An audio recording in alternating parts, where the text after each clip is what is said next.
This is why you don't just indiscriminately kill anybody waving a white flag and asking for help. The hostages were found out to have escaped Hamas 5 days earlier after the IDF killed their captors. Uh, I guess they were just hiding out until they could actually find some IDF to uh, run up to, just to be killed by the IDF. I mean, it's messed up to be held hostage by a terrorist group, just to be killed by the military that claims to be there to rescue you. Now to Israel, where we're learning the three hostages mistakenly killed by Israeli troops had escaped from their captors 5 days earlier.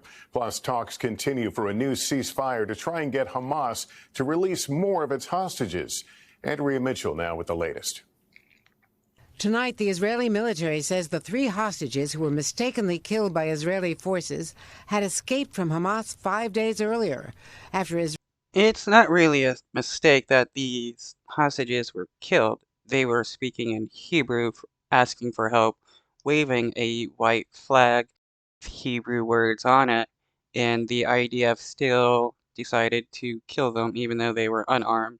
They had their shirt off, showing that they had no bombs, and the IDF still killed them. It was no mistake. Israeli soldiers killed their captors in a firefight. The army says they've since analyzed a camera on a military dog at the scene, which recorded the hostages' voices. They were later mistakenly shot by Israeli soldiers while holding a white flag.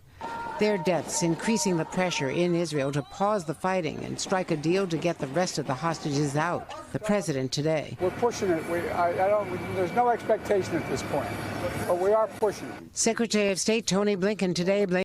If Netanyahu truly cares about rescuing the hostages, he would be in favor of a ceasefire, because Hamas is looking for a ceasefire, and they will release hostages if that happens. Look at the previous ceasefires and the amount of hostages that got released. Blaming Hamas. I hear virtually no one saying, demanding of Hamas that it stop hiding behind civilians, that it lay down its arms, that it surrender. This is over tomorrow if Hamas does that. Prime Minister Netanyahu vowing to continue the war until Hamas is eliminated. Israel is now allowing aid into Gaza through a second crossing, but the U.S. and aid groups say